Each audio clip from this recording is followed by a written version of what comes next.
Hi friends, welcome to Deepika reviews. Kalavari Kodalu Kanaka Mahalakshmi upcoming ఎపిసోడ్లో ఏం జరగబోతుందో తెలుసుకోవాలనుకుంటున్నారా? అయితే ఛానల్ను సబ్స్క్రైబ్ చేసుకుని సపోర్ట్ చేయడం మర్చిపోకండి. పద్మాక్షి, గురువుగారితో నేను మాట్లాడతాను, ఆయన తప్పకుండా వస్తారు, ఆయన చేతుల మీదే సీతారాముల కళ్యాణం మనం జరిపించుకుంటున్నాము అని చెప్పి భక్తవత్సలం చెప్తూ ఉంటాడు.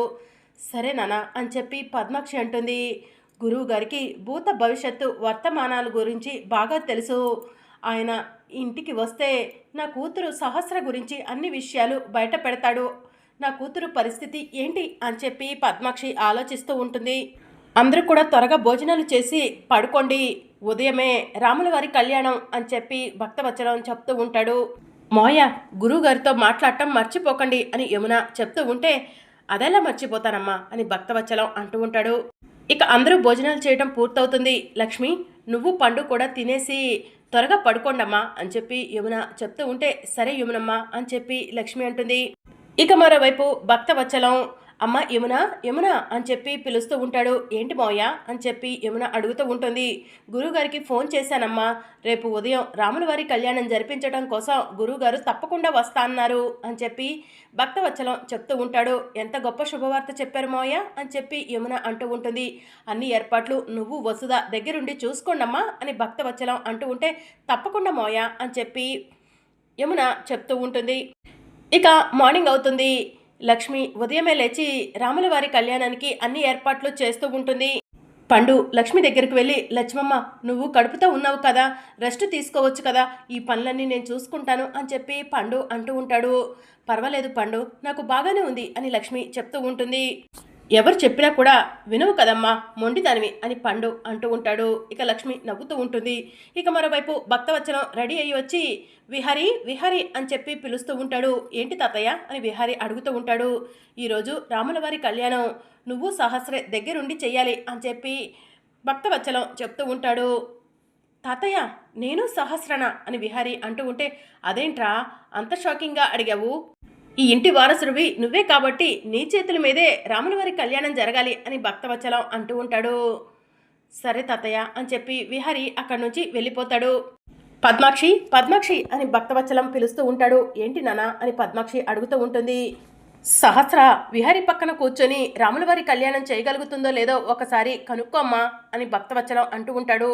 ఎందుకు చేయదు నాన్న అని చెప్పి పద్మాక్షి అంటూ ఉంటే, అదేంటమ్మా అలా అంటున్నావు, సహస్ర కడుపుతో ఉంది కదా, కింద కూర్చోగలుగుతుందో లేదో అని భక్తవచ్చలం అంటూ ఉంటే, చేస్తుందిలే నాన్న అని చెప్పి పద్మాక్షి చెప్తూ ఉంటుంది.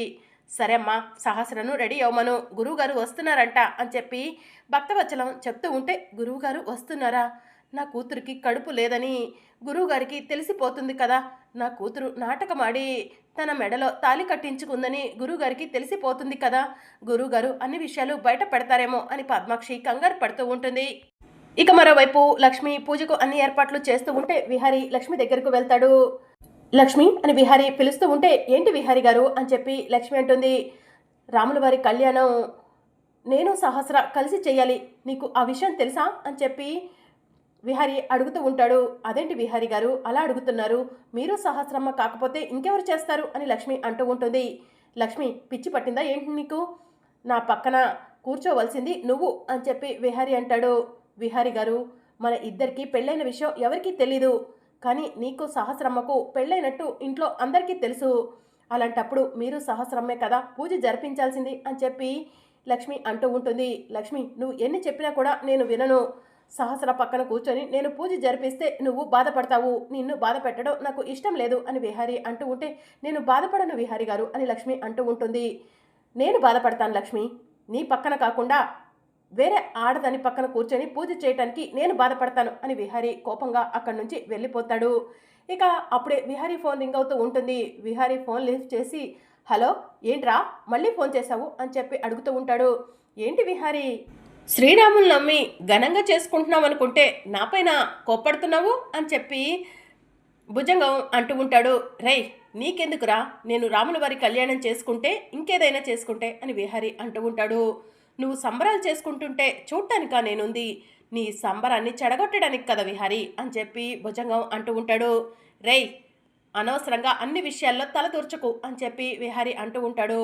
రే విహరి, నువ్వు నీ కుటుంబం సంతోషంగా ఉంటే నేను అస్సలు చూడలేవనరా అని చెప్పి భుజంగం అంటూ ఉంటే, ఏం చేస్తావురా నువ్వు అని విహారి అంటూ ఉంటాడు.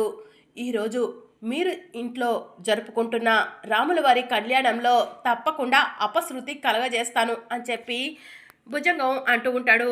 నీకు చేతనైంది చేసుకోరా అని విహారి అంటూ ఉంటే, మీ అమ్మను కాపాడుకునేసరికి నా పైన నీకు భయం లేకుండా పోయింది విహారి. నీకు భయం ఏంటో తెలిసేలా చేస్తాను. నీ ఇంట్లో ఈరోజు ఎవరో ఒకరికి ప్రమాదం ఎదురయ్యేలా చేస్తాను. అది ఎవరన్నది కాసేపట్లో నీకు తెలుస్తుంది అని చెప్పి భుజంగం ఫోన్ కట్ చేస్తాడు. ఇక మరోవైపు అందరూ కలిసి ఇంకా గురువుగారు రాలేదేంటి అని చెప్పి ఎదురు చూస్తూ ఉంటారు. అందుకే నాకు తెలిసిన అయ్యగారిని నేను పిలిపిస్తా అన్నాను, కానీ నా మాట మీరు ఒక్కరు కూడా వినిపించుకోలేదు అని పద్మాక్షి అంటూ ఉంటుంది. అమ్మా పద్మాక్షి, అనవసరంగా కంగారు పడకు. గురువుగారు తప్పకుండా వస్తారు. గురువుగారు మాట ఇచ్చారంటే మాట నిలబెట్టుకుంటారు అని భక్తవచ్చలం చెప్తూ ఉంటాడు. ఇక అప్పుడే గురువుగారు వస్తూ ఉంటారు. లక్ష్మి గురువుగారిని చూసి గురువుగారికి ఎదురు వెళ్ళి, నమస్కారం గురువుగారు అని చెప్పి గురువుగారి కాళ్ళ మీద పడి నమస్కారం చేసుకుంటూ ఉంటుంది. గురువుగారికి భూత భవిష్యత్తు వర్తమానాల గురించి తెలుసు కాబట్టి గురువుగారు లక్ష్మి కడుపులో బిడ్డ ఉందని తెలుసుకొని, ఆ అమ్మవారి దయ వల్ల పండంటి బిడ్డకు జన్మనివ్వాలమ్మా అని చెప్పి అంటూ ఉంటారు. ఇంకా దాంతో లక్ష్మి, సరే గురువుగారు రండి లోపలికి వెళ్దాం అని చెప్పి గురువుగారిని తీసుకొని లోపలికి వెళ్తూ ఉంటుంది. అదిగో గురువుగారు వస్తున్నారు అని భక్తవచ్చలం పద్మాక్షి వాళ్ళతో చెప్తూ ఉంటాడు. ఇక పద్మాక్షి సహస్ర ఇద్దరు కూడా కంగారు పడుతూ ఉంటారు. గురువుగారు రండి కూర్చోండి అని చెప్పి భక్తవచ్చలం అంటూ ఉంటాడు. అమ్మ యమున, వెళ్ళి గురువుగారికి పాలు తీసుకురమ్మా అని చెప్పి భక్తవచ్చలం అంటూ ఉంటే, ఇప్పుడు అలాంటివి ఏమీ వద్దు అని చెప్పి గురువుగారు చెప్తూ ఉంటారు. పూజకు అన్ని ఏర్పాట్లు చేశారా అని గురువుగారు అడుగుతూ ఉంటే, లక్ష్మి అన్ని ఏర్పాట్లు చేసింది గురువుగారు అని చెప్పి భక్తవచ్చలం చెప్తూ ఉంటాడు. పూజ మొదలు పెడదామా అని చెప్పి గురువుగారు అంటూ ఉంటే, మీదే ఆలస్యం గురువుగారు అని చెప్పి భక్తవచ్చలం అంటూ ఉంటాడు. సరే, స్వామివారి కళ్యాణం జరిపించే దంపతులు ఎవరో వచ్చి ఇలా కూర్చోండి అని చెప్పి పంతులు గారు చెప్తూ ఉంటారు. నాన్న విహారీ, సహస్ర, మీరిద్దరూ వెళ్ళి స్వామివారి కళ్యాణం జరిపించండి అని భక్తవచ్చలం అంటూ ఉంటాడు. సరే తాతయ్య అని సహస్ర సంతోషంగా వెళ్తూ ఉంటే, సహస్ర పూజ ఉందని తెలుసు కదా, చీర కట్టుకోవచ్చు కదా అని చెప్పి అంబిక అంటూ ఉంటుంది. అవునే సహస్ర, చీర కట్టుకుంటే బాగుండేది అని చెప్పి పద్మాక్షి అంటూ ఉంటే, అమ్మా నాకు ఆ విషయం తెలియదమ్మా, లేదంటే చీర కట్టుకునేదాన్ని, ఇప్పుడే వెళ్ళి చీర కట్టుకొని వస్తాను అని సహస్ర అంటూ ఉంటే, గురువుగారు ఇంకా సమయం ఉందా అని చెప్పి పద్మాక్షి అడుగుతూ ఉంటుంది.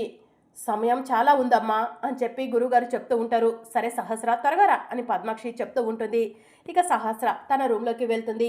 ఇక మరోవైపు భుజంగం విహారీ ఇంటి వైపు చూస్తూ దూరంగా నుంచొని ఉంటాడు. ఒరే విహారీ, నేనంటే నీకు అస్సలు భయం లేదు కదరా, నీకు భయం అంటే ఏంటో చూపిస్తాను అని చెప్పి మనసులో అనుకుంటూ ఉంటాడు. ఇక భుజంగం కత్తి తీసుకొని విహారీ ఇంట్లో ఎవరో ఒకరికి ప్రమాదం సృష్టించాలి, అప్పుడే ఆ విహారీ గడికి నేనంటే భయం మొదలవుతుంది అని మనసులో అనుకుంటాడు. అప్పుడు సహస్ర రూమ్లో భుజంగానికి కనిపిస్తూ ఉంటుంది. భుజంగం కత్తి తీసుకొని సహస్రకు గురిపెట్టి కత్తిని విసిరేస్తాడు. దాంతో కత్తి సహస్ర చేతికి గుచ్చుకొని సహస్ర గట్టిగా అమ్మా అని చెప్పి అరుస్తుంది. సహస్ర అని చెప్పి అందరూ కూడా పరిగెత్తుకుంటూ సహస్ర రూమ్లోకి వెళ్తారు. సహస్ర చేతికి కత్తి గుచ్చుకొని సహస్ర చేతి నుంచి రక్తం వస్తూ ఉంటుంది. అయ్యో సహస్ర ఏమైందే అని పద్మాక్షి అడుగుతూ ఉంటుంది. ఎవరో బయట నుంచి కత్తి విసిరేశారమ్మా అని సహస్ర అంటూ ఉంటుంది. సహస్ర రక్తం చాలా పోతుందే, ముందు హాస్పిటల్కి వెళ్దాం పద అని పద్మాక్షి అంటుంది. పర్వాలేదమ్మా అని సహస్ర అంటూ ఉంటే, సహస్ర ఏంటమ్మా పర్వాలేదంటున్నావు, ఎంత పెద్ద గాయమైందో చూడు, ముందు హాస్పిటల్కి వెళ్దాం పద అని భక్తవచ్చలం అంటూ ఉంటాడు. అవునానా, సహస్రను ముందు హాస్పిటల్కి తీసుకెళ్దాం పదండి అని చెప్పి అంబిక అంటూ ఉంటుంది. మీరంతా ఎందుకు, నేను తీసుకెళ్తాలే అని పద్మాక్షి అంటూ ఉంటే, ఏంటమ్మా పద్మాక్షి అలా అంటావు, మేం కూడా వస్తాము అని చెప్పి భక్తవచ్చలం అంటాడు. అవునక్క పద, నేను కార్ డ్రైవ్ చేస్తాను, నువ్వు సహస్రం తీసుకొనిరా అని చెప్పి అంబిక అంటుంది. అంబిక, సహస్ర, పద్మాక్షి, భక్తవచ్చలం హాస్పిటల్కి వెళ్తూ ఉంటారు. గురువుగారు, వాళ్ళు హాస్పిటల్ నుంచి రావడానికి ఎక్కువ సమయం పడుతుందేమో, ఈలోగా మీరు రాముల వారి కళ్యాణం జరిపించండి అని చెప్పి యమున అంటూ ఉంటుంది. రాముల వారి కళ్యాణం జరిపించే దంపతులు వచ్చి ఇలా కూర్చోండి అని చెప్పి గురువుగారు చెప్తూ ఉంటారు.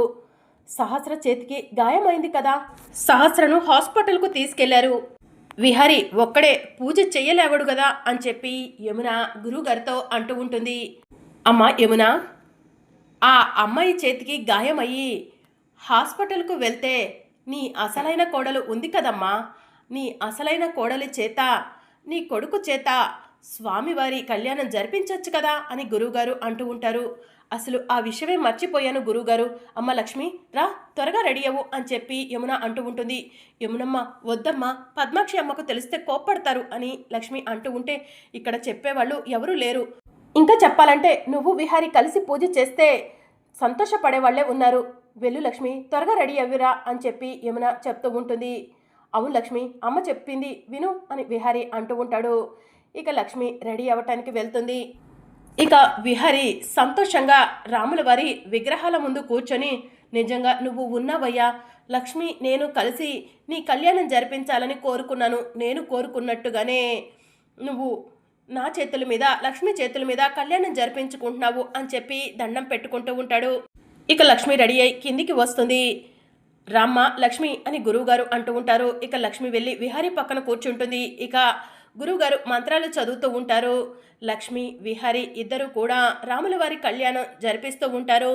వదిన, లక్ష్మి విహారీ పూజ చేస్తుంటే కన్నుల పండుగగా ఉంది కదా అని వసుదా అంటూ ఉంటే, అవును వసుదా, నా మనసులో ఉన్న మాటే నువ్వు చెప్పావు అని చెప్పి యమున చెప్తూ ఉంటుంది.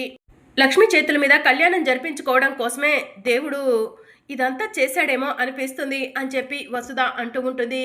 ఇక అలా విహారీ లక్ష్మి చేతుల మీద స్వామివారి కళ్యాణం పూర్తవుతుంది. అమ్మా లక్ష్మి, విహారీ ఇద్దరు కలిసి గురుగారి కాళ్లకు నమస్కారం చేసుకొని ఆశీర్వాదం తీసుకోండి అని యమున చెప్తూ ఉంటుంది. ఇక విహారీ లక్ష్మి ఇద్దరు కలిసి గురువుగారి కాళ్లకు నమస్కారం చేసుకుంటారు. అమ్మా లక్ష్మి, త్వరలోనే నీకు పండంటి బిడ్డ పుడతాడు.